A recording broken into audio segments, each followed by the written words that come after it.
Welcome back from the ad break, and let's continue with our lesson. So now we are going to be focusing on our first part or our first point, which is going to be rate, ratio, and proportion, but we are going to be looking at distance, speed, and time. So when we are looking at distance, speed, and time, we are going to use this diagram that you can see there that is going to help us with our formulas. So this triangle has a D on top, which represents distance. And then at the bottom next to each other, we have S for speed, and then we are multiplying that with T for time, right? Just remember that this line would be representing our division, okay? So if when we are looking at the formula for time, there's time over there, then our formula is going to be our distance divided by our speed, right? So can you see how that diagram works? The same case goes for when I'm looking for the formula for my speed. So there's my speed over there. And what is the formula going to be for my speed? That is going to be my distance divided by my time. Okay?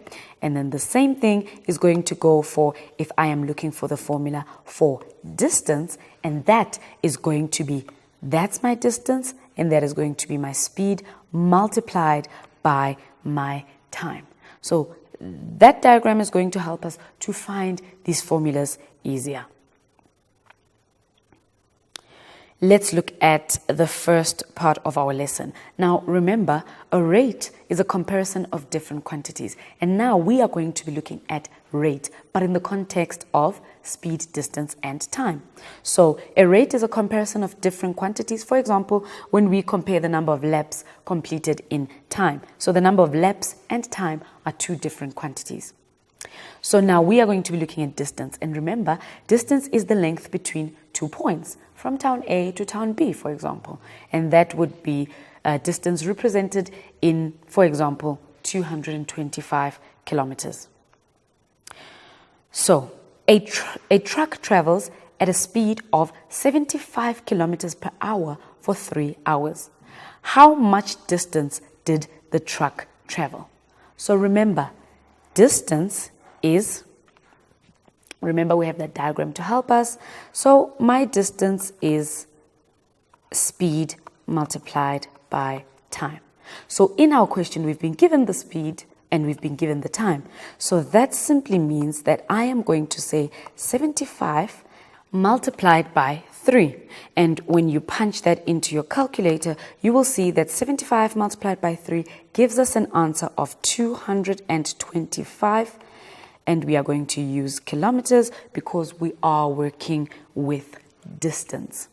So let's look at the rate for this scenario.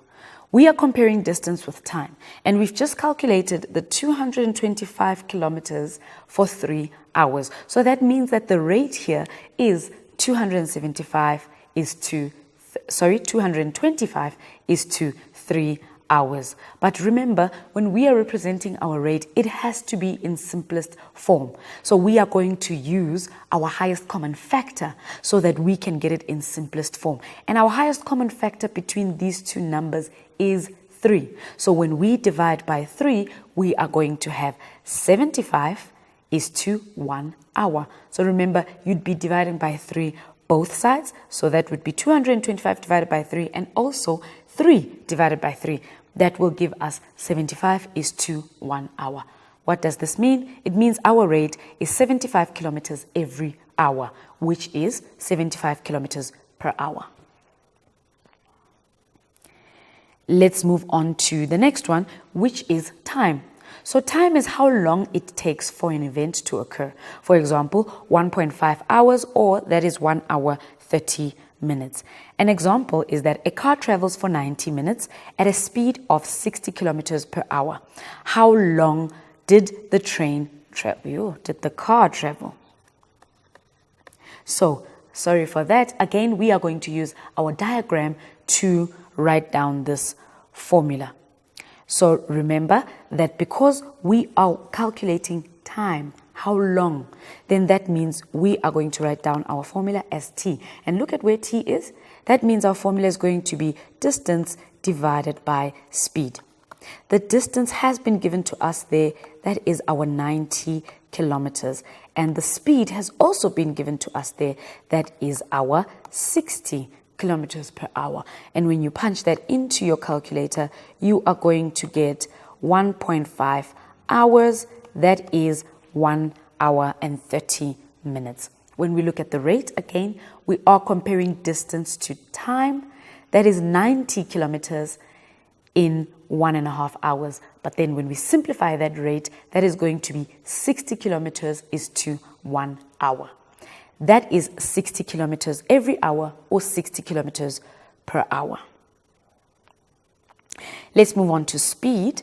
And then the speed is the distance moved over a certain amount of time. For example, we have 55 kilometers per hour. An example, a bicycle travels for 110 kilometers for 2 hours. At what speed is this bicycle traveling? Again, we are going to use our diagram. So speed is equals to distance divided by time. So when we continue with that, we've been given the distance, which is 110 kilometers, and we've been given the time, which is 2 hours. Our speed is going to be 55 kilometers per hour. And when we look at the rate of this is going to be, again, distance is to time. And that is 110 kilometers is to 2 hours. But when we simplify that rate using our highest common factor, that is going to be 55 kilometers is to 1 hour. That means our rate for this scenario is 55 kilometers per hour. So that is our distance, speed, and time. Remember, when we are working with rate, so now I have 55 kilometers is to 1 hour. That means if I move on to 2 hours, it is going to be 110 kilometers per 2 hours. What did I do to move from 1 hour to 2 hours? I multiplied by 2. I did not add 1 hour. I multiplied by 2. This means on the distance side, I'm going to multiply by 2 as well. And that will give me the 110 is to 2 hours. The same applies if I go to 3 hours. I'm just going to multiply by 3 hours. And the same applies if I go to 4 hours. I'm just going to multiply. So the key here is that we are multiplying. So if I have 55 kilometers is to 1 hour, if I'm going to have 2 hours, it doesn't mean I added 1, which means my kilometers are going to be 56 kilometers. No, we do not move with our ratios by adding. Instead, we move by multiplying. That is something that you should always remember. So for example, for 3 hours, it's not going to be that I added 2 here, therefore I must add 2 there as well. That is absolutely not correct. You need to multiply like we have done here on the left-hand side of our screen. I hope you keep that in mind when you are calculating your rate. Now, let's quickly go to an ad break and then we'll see you just now.